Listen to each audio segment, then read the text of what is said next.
बिस्मिल्लाहिर्रहमानिर्रहीम। अस्सलाम वालेकुम। आप देख रहे हैं राजों से भरे चैनल सीक्रेट सीकर उर्दू को। हुसैनी ब्राह्मण, जी हाँ, इस्लाम और हिंदू धर्म यानी दो मुख्तलिफ अकीदों का हैरत अंगेज मिलाप है। हिंदू ब्राह्मण एक तरफ वेद और गीता के श्लोक और शिव देवता की पूजा करते हैं, जबकि दूसरी जानिब हजरत हुसैन रजी अल्लाह ताला अन्हो से अकीदत मंदी, उन पर दरूदो सलाम और अज़ादारी करते हैं। इन हुसैनी ब्राह्मणों की 4-5 कहानियां मशहूर हैं, जिसमें यह दावा किया गया है कि इन ब्राह्मणों का नवासा रसूल हजरत इमाम हुसैन रजी अल्लाह ताला अन्हो और करबला से बहुत गहरा रिश्ता है, और ये लक़ब भी इनको अहले बैत की तरफ से मिला है। लेकिन सवाल ये पैदा होता है कि इन ब्राह्मणों का एक दावा ये है कि इनके आबा अजदा मैदान करबला में यजीदी फौज के खिलाफ अहले बैत के शाना बशाना लड़े और जानों का नजराना पेश किया, लेकिन शिया सुन्नी किसी भी मोतबर किताब में शोदा करबला की लिस्ट में इनका नाम मौजूद नहीं है। दूसरा दावा कि हिंदुस्तान के राजा ने एक दस्ता करबला की जानिब इमाम की मदद के लिए रवाना किया, लेकिन इन जंगजू दस्ते के पहुंचने से पहले ही तमाम अहले बैत शहीद हो चुके थे। फिर उन्होंने अमीर मुख्तियार सक्फी की फौज में शामिल होकर कातलाने हुसैन के खिलाफ लड़े और जाँ बहक हुए, लिहाजा ऐसा भी कोई सबूत नहीं मिला। एक रिवायत के मुताबिक एक ब्राह्मण और उसकी एहलिया बे औलाद थे। दोनों ने सोचा कि हम तिरक के लिए निकलते हैं। वो हिजाज की तरफ जा निकले। वहां पर रसूल अल्लाह सल्लल्लाहु अलैहि वसल्लम की खिदमत में हाजिर हुए और औलाद के लिए दुआ की दरख्वास्त की। रसूल अल्लाह सल्लल्लाहु अलैहि वसल्लम ने हजरत इमाम हुसैन से दुआ करने को कहा। उनकी दुआ से इस ब्राह्मण के 7 बेटे हुए और ये हजरत इमाम हुसैन रजी अल्लाह ताला अन्हो का मुरीद हो गया। यहाँ ये बात काबिल जिक्र है कि इमाम हुसैन की बैत करने के बावजूद ये ब्राह्मण हिंदू ही रहा, मुसलमान नहीं हुआ। इसके बाद ये लोग इराक में कूफे के नजदीक एक बस्ती के करीब रिहाइश पजीर हो गए और मंदिर बनाकर अपनी पूजा पाठ में मसरूफ हो गए। वक्त गुजरता गया। वाक़े करबला के बाद जब यजीदी लश्कर शोदा के सर मुबारक लेकर दमिश्क की जानिब रवाना हुआ, तो इमाम रजी अल्लाह ताला अन्हो का सर मुबारक एक संदूक में बंद था, तो रास्ते में इन्होंने पड़ाव डाला। रात के वक्त इन्होंने ये संदूक इन्हीं ब्राह्मणों के मंदिर में रखवा दिया। इन ब्राह्मणों ने संदूक से तेज रोशनी निकलती देखी। जब उन्होंने संदूक खोला तो अंदर सर मुबारक तिलावत कर रहा था। ब्राह्मणों ने सर से उसकी शनाख्त और शहादत की वजह पूछी, तो इमाम हुसैन रजी अल्लाह ताला अन्हो के सर मुबारक ने तमाम सवालात के जवाब दिए और साथ ही ब्राह्मण को याद करवाया कि कैसे उनकी दुआ से उसके बेटे पैदा हुए। हुसैनी ब्राह्मण कैसे बने या इनकी असल कहानी क्या है और इनके पीछे क्या मकासद पोशीदा हैं, इस पर अभी तहकीक की मजीद ज़रूरत है।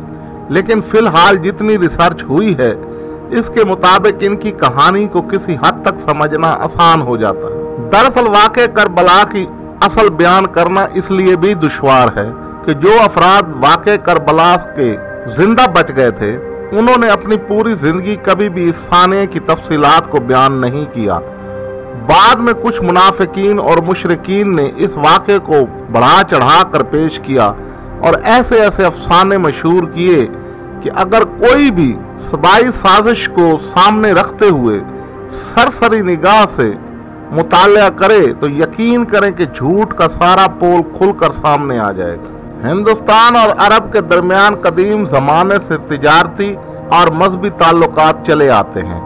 ये बात बहुत कम लोग जानते हैं कि कदीम हिंदू तहजीब का कदीम इराकी तहजीब से बहुत गहरा ताल्लुक है। जो आज आपको हिंदुस्तान में बुत परस्ती नजर आती है, ये सारी की सारी इराक से हिजाज और फिर वहां से हिंदुस्तान में दाखिल हुई। ज्यादातर लोग हजरत इब्राहिम की 2 बीवियों के बारे में जानते हैं, हजरत सारा जिनसे हजरत इसाक और उनसे हजरत याकूब पैदा हुए। उन्हीं से इसराइली यानी कि यहूद नस्ल का आगाज हुआ। दूसरी हजरत बीबी हाजरा जिनसे हजरत इस्माइल पैदा हुए और फिर इन्हीं की नस्ल से कबीला कुरैश में आखिरी नबी हजरत मोहम्मद मुस्तफ़ा सल्लल्लाहु अलैहि वसल्लम पैदा हुए। अरब और यहूद आपस में कज़न थे, यानी मुशरिकीन मक्का और यहूदी रिश्तेदार थे। हजरत इब्राहीम की एक तीसरी बीवी भी थी जिनका नाम कतूरा था और उनसे भी औलाद थी। बीबी कतूरा से हजरत इब्राहीम का एक बेटा मदियन भी था। मदियन ही की नस्ल से हजरत शुएब अलैहिस्सलाम थे जो कि हजरत मूसा अलैहिस्सलाम के ससुर थे। इसलिए ब्राह्मणों और यहूदियों का डीएनए आपस में मिलता है। हिंदू स्कॉलर जो कहते हैं कि दत्त और मौलियात जात के ब्राह्मण इराक में रहते थे, तो ये कोई हैरत की बात नहीं। और मुंशी प्रेमचंद के मुताबिक इनका नस्ब मशहूर महाभारत के किरदार अश्वत्थामा से मिलता है। अश्वत्थामा को हिंदू देवता कृष्णा ने बद्दुआ दी थी कि तुम कल युग तक जिंदा रहोगे और यूं ही भटकते रहोगे। ये ब्राह्मण यहाँ पर बहुत बदहाल थे, भूखों मरने लगे, तो इनके कुछ खानदान हिजरत करके इराक चले गए। वाक़े करबला के वक्त ब्राह्मणों का कूफा या हिजाज के इर्द गिर्द मौजूद होना कोई हैरत की बात नहीं। जब अब्दुल्ला बिन सबा जो कि पहले यहूदी था और बाद में मुसलमान बन गया, हालांकि वो हकीकत में एक मुनाफिक था, उसी ने सबसे पहले हजरत अली को खुदा का दर्जा दिया। हजरत उस्मान को शहीद करवाने में उसका बड़ा हाथ था। जब उसकी साजिश मक्का और मदीना में कामयाब न हुई तो उसने कूफा, बसरा, मिस्र जाकर अपने साजिशी मंसूबे का आगाज कर दिया। इसी ने लोगों को उकसाया कि खत लिखकर इमाम को कूफा में बुलाओ। ये खारजी गिरोह ज़ाहिरी तौर पर खुद को शयान अली कहने वालों के साथ रहता था, लेकिन हकीकत में मुनाफिक और मुशरिक था। असहाब और अहले बैत को कत्ल करके खुद हुकूमत हासिल करना चाहता था। वाक़े करबला के बाद जब कूफियों की साजिश बेनकाब हुई और उनके खतूत यजीद के सामने आए तो वो इनको कत्ल करने के लिए सोचने लगा, क्योंकि इन्हीं कूफियों ने हजरत इमाम हुसैन और उमर बिन साद के दरमियान जो मुआहदा हुआ था, इब्ने साद ने इमाम से कूफा आने का मकसद पूछा तो इमाम ने अपने दोनों तरफ खड़े कूफियों की तरफ इशारा किया जो अब यजीदी फौज में शामिल थे। इन्हीं लोगों ने बाद में ये बात मशहूर की कि इमाम रजी अल्लाह ताला अन्हो हिंदुस्तान आना चाहते थे, क्योंकि इनको मुसलमानों से किसी खैर की उम्मीद ना थी, बल्कि हिंदुओं की वफादारी और मदद का पूरा यकीन और भरोसा था। इन लोगों ने एक सोचे समझे मंसूबे के तहत शयान हुसैन से कहा कि दूसरे मुसलमान अहले बैत के कातिल हैं और हम तुम्हारे साथ हैं, और काबा को शिव मंदिर साबित करने की कोशिश की। जब मुख्तियार सकफी ने कातलाने हुसैन के खिलाफ जंग का आगाज किया तो ये लोग कूफियों को और खुद भी भागकर हिंदुस्तान चले आए, क्योंकि इनको पता था कि जैसे ही हमारी साजिश का पता चलेगा हमें कत्ल कर दिया जाएगा। तभी ये ब्राह्मण कभी मुसलमान नहीं हुए और इन्हीं की वजह से हमेशा शिया सुन्नी फसाद रहा।